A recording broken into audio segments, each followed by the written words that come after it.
ایک ہمارے ہاں ایک بڑا ڈرامہ کر رہا ہے، کرو کلمہ شہادت کلمہ شہادت کلمہ شہادت، قبرستان پہنچا دیا۔ پھر عبدالحنان صدیقی صاحب کھڑے، ایک نوجوان ادھر سے آئے گا، سر پستر کان میں کہے گا، پھر میں کیا کہوں گا، میت کے ورثاء کی طرف سے اعلان ہے، یہ 4 بیٹے کھڑے ہوئے ہیں، ورثاء کی طرف سے اعلان ہے،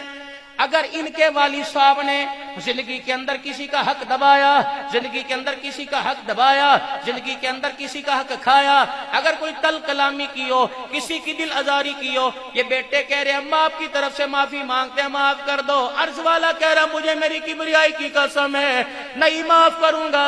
بہن دروازے پر آئی تھی، دھکے دے کے نکال دیا تھا، بیٹے معافی مانگے نہیں معاف کروں گا۔ ہم نے زندگی میں مہلت دی تھی، دل کے اجالے میں جاتے شرم آتی تھی، ہم نے 18 گھنٹے کی مہلت دی، ہم نے 9 گھنٹے کی راتیں دی، دل کے اجالے میں نہیں، رات کے اندھیرے میں جا کے معافی مانگتا، یہ ایک دفعہ معاف کرتا، عرش والا اسے 1000 مرتبہ معاف کر دیتا۔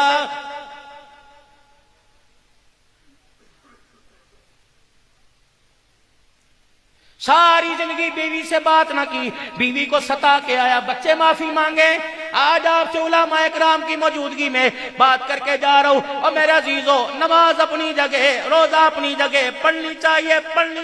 فرض ہے، زکوٰۃ اپنی جگہ، حج اپنی جگہ، لیکن یہ ساری کے سارے اعمال، نماز، روزہ، حج، زکوٰۃ، اخلاق والے پیالے میں تولا جائے گا۔ رب کعبہ کی قسم ہے، سارے عمل پہاڑوں جتنے ہوئے، زبان کا گندا ہوا، کوئی عمل قیامت کے دن کا ہم نہیں آئے گا۔